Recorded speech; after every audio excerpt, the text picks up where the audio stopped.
행복한 하루를 여는 아침 묵상, 오늘 8월 10일 수요일 아침입니다.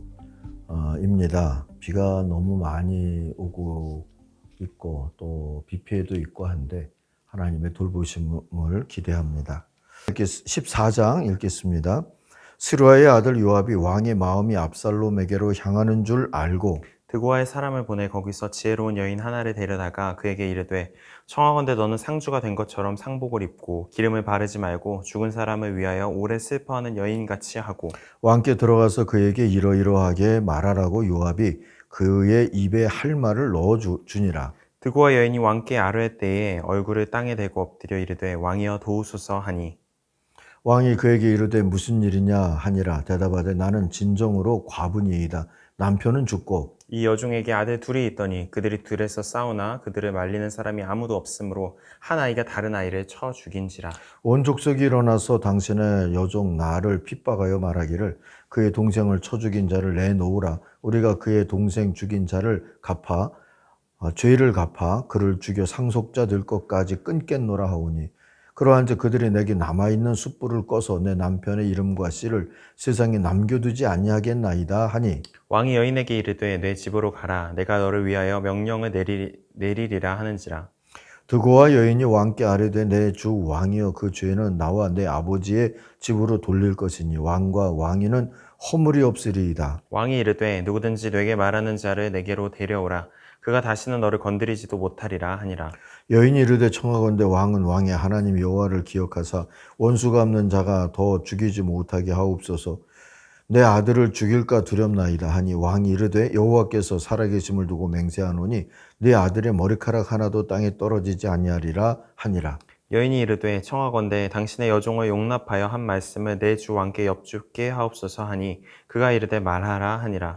여인이 이르되 그러면 어찌하여 왕께서 하나님의 백성에게 대하여 이같이 생각을 하셨나이까? 이 말씀을 하심으로 왕께서 죄 있는 사람같이 되심은 그 내쫓긴 자를 왕께서 집으로 돌아오게 하지 아니하심이니이다. 우리는 필경 죽으리니 땅에 쏟아진 물을 다시 담지 못함 같을 것이오나, 하나님은 생명을 빼앗지 아니하시고 방책을 베푸사 내쫓긴 자가 하나님께 버린 자가 되지 아니하게 하시나이다. 이제 내게 와서 내 주 왕께 이 말씀을 여쭙는 것은 백성들이 나를 두렵게 하므로 당신의 여종이 스스로 말하기를 내가 왕께 여쭈오면 혹시 종이 청하는 것을 왕께서 시행하실 것이라. 왕께서 들으시고 나와 내 아들을 함께 하나님의 기업에서 끊을 자의 손으로부터 주의 종을 구원하시리라 함이니이다. 당신의 여종이 또 스스로 말하기를 내 주 왕의 말씀이 나의 위로가 되기를 원한다 하였사오니, 이는 내 주 왕께서 하나님의 사자같이 선과 악을 분간하심이니이다. 원하건대 왕의 하나님 여호와께서 왕과 같이 계시옵소서. 왕이 그 여인에게 대답하여 이르되, 바라노니 내가 네게 묻는 것을 내게 숨기지 말라. 여인이 이르되 내 주 왕은 말씀하옵소서. 왕이 이르되 이 모든 일에 요압이 너와 함께 하였느냐 하니, 여인이 대답하여 이르되 내 주 왕의 살아계심을 두고 맹세하옵나니 내 주 왕의 말씀을 좌로나 우로나 옮길 자가 없으리이다. 왕의 종 요압이 내게 명령하였고 그가 이 모든 말을 왕의 여종의 입에 넣어 주었사오니, 이는 왕의 종 요압이 이 일의 형편을 바꾸려 하여 이렇게 함이니이다. 내 주 왕의 지혜는 하나님의 사자의 지혜와 같아서 땅에 있는 일을 다 아시나이다 하니라. 왕이 요압에게 이르되 내가 이 일을 허락하였으니 가서 청년 압살롬을 데려오라 하니라.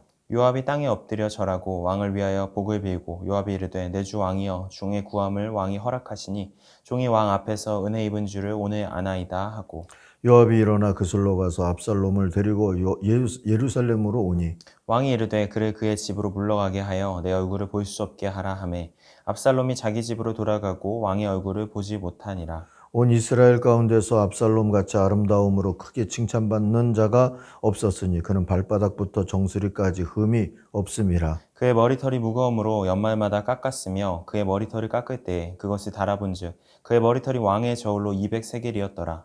압살롬이 아들 셋과 딸 하나를 낳았는데 딸의 이름은 다말이라. 그는 얼굴이 아름다운 여자더라. 압살롬이 이태 동안 예루살렘에 있으되 왕의 얼굴을 보지 못하였으므로, 압살롬이 요압을 왕께 보내려 하여 압살롬이 요압에게 사람을 보내 부르되 그에게 오지 아니하고 또다시 그에게 보내되 오지 아니하는지라. 압살롬이 자기의 종들에게 이르되 보라 요압의 밭이 내 밭 근처에 있고 거기 보리가 있으니 가서 불을 지르라 하니라. 압살롬의 종들이 그 밭에 불을 질렀더니 요압이 일어나 압살롬의 집으로 가서 그에게 이르되 어찌하여 네 종들이 내 밭에 불을 질렀느냐 하니 압살롬이 요압에게 대답하되 내가 일찍이 사람을 내게 보내 너를 이리로 오라고 청한 것은 내가 너를 왕께 보내 아뢰게 하기를 어찌하여 내가 그 술에서 돌아오게 되었나이까. 이때까지 거기에 있는 것이 내게 나았으리이다 하려 함이루라. 이제는 내가 나로 하여금 왕의 얼굴을 볼 수 있게 하라. 내가 만일 죄가 있으면 왕이 나를 죽이시는 것이 옳으니라 하는지라. 요압이 왕께 나아가서 그에게 아뢰매 왕이 압살롬을 부르니 그가 왕께 나아가 그 앞에서 얼굴을 땅에 대어 그에게 절하매 왕이 압살롬과 입을 맞추니라. 아멘.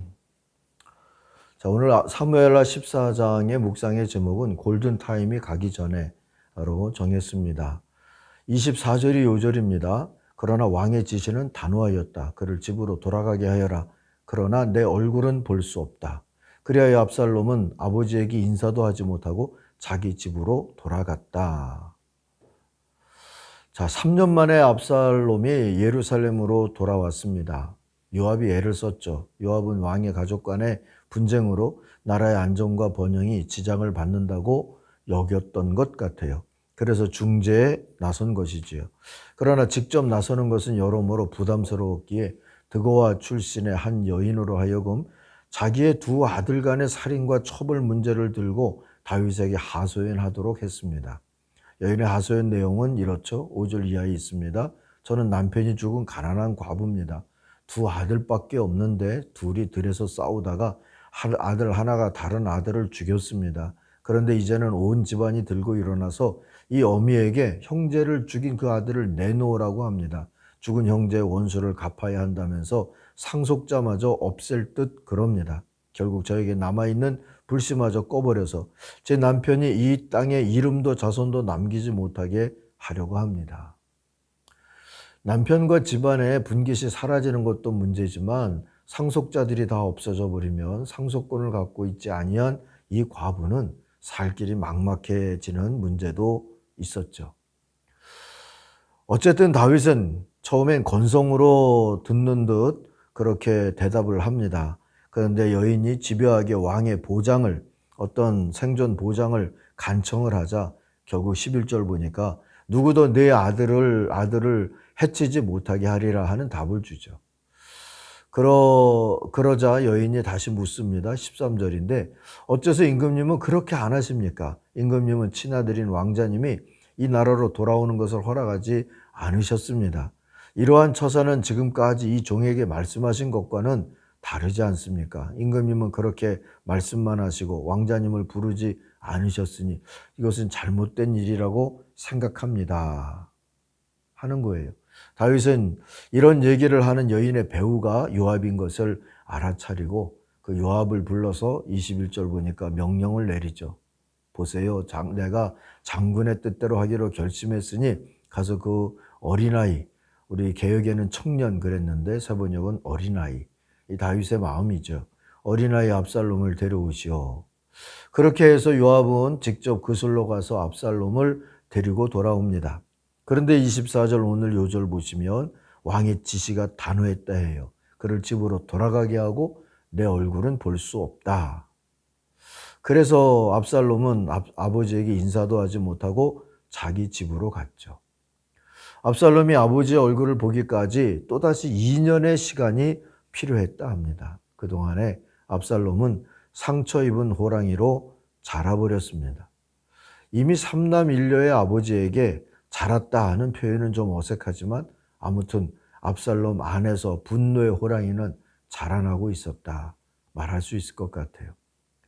이 답답해진 압살롬은 요압을 찾지만요. 요압은 피하고 또 화가 난 압살롬은 요압의 밭에 불을 질러서 요압이 찾아오게 하죠. 그렇게 해서 아버지에게 하소연이 전달되도록 했던 겁니다. 그 하소연 내용이 32절이죠. 이것 보시오. 나는 이미 장군에게 사람을 보내어 좀 와달라고 부탁했어. 장군을 임금님께 보내서 나를 왜 그술에서 돌아오게 했는지 여쭤보고 싶었어. 여기서 이렇게 살 바에야 그곳에 그대로 있는 게 더 좋을 뻔했어. 나는 임금님의 얼굴을 뵙고 싶소.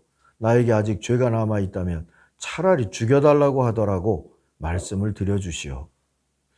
오늘 본문은 이 하소연에 대한 후속 조치로 일단락을 짓고 있습니다. 33절이죠. 그래서 요압이 왕에게 나아가서 이 일을 상세히 아뢰니까 왕이 압살롬을 불렀다는 겁니다. 그리고 압살롬이 왕에게 나아가서 얼굴이 땅에 닿도록 절을 하니까 왕이 압살롬에게 입을 맞췄다 하는 거죠. 자, 친구들 여러분, 우리 사회에도 수많은 상처 입은 호랑이들이 자라고 있지 싶습니다. 저들은 아픔과 분노를 감춘 채 자기 숲에서 웅크리고 신음하면서 살고 있습니다. 저들의 오늘과 내일을 생각하면 탄식의 기도가 절로 나옵니다. 분명한 건 사람이 입은 모든 상처는 사랑으로만 치유된다는 것이죠. 그리고 감사한 것은 그 사랑이 주님 안에 무진장 있다는 사실입니다. 다만 서둘러야 하지 않겠습니까? 위로든 화해든 치유든 골든타임은 생각보다 짧을 수 있기 때문입니다. 우리가 이미 알고 있는 것처럼 앞으로 다윗은 후에 막심한 결과를 만나게 되죠. 우리도 그렇게 되기 전에 상처 입은 아이들에게 막연히 그저 기다려라, 힘내라만 하지 말고 지금 그대로도 괜찮다, 애썼다 말해주면서 살면 어떨까 싶어요. 넌 왜 그러니?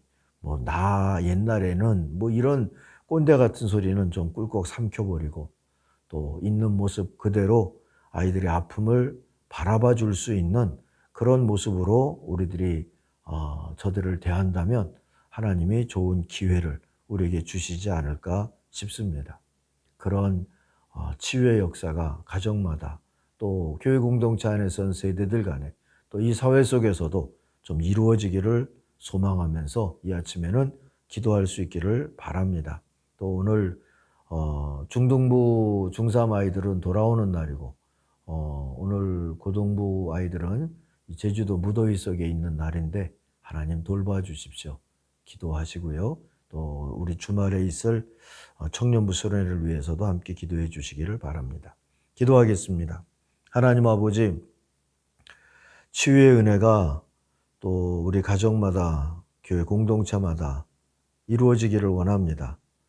특별히 다음 세대에게 하나님 위로와 소망의 복을 더하여 주시고 저들의 불안함과 상처들을 하나님 만져주시옵소서. 우리 어른 세대가 조금 더 관심과 사랑을 가지고 하나님을 의지하고 주님이 주시는 지혜로 또 좋은 살핌을 할 수 있게 되도록 은혜 베풀어 주옵소서. 예수님의 이름으로 기도하옵나이다. 아멘. 하늘에 계신 우리 아버지, 아버지의 이름을 거룩하게 하시며 아버지의 나라가 오게 하시며 아버지의 뜻이 하늘에서와 같이 땅에서도 이루어지게 하소서. 오늘 우리에게 일용할 양식을 주시고 우리가 우리에게 잘못한 사람을 용서하여 준 것 같이 우리 죄를 용서하여 주시고 우리를 시험에 빠지지 않게 하시고 악에서 구하소서. 나라와 권능과 영광이 영원히 아버지의 것입니다. 아멘. 각자 기도하겠습니다.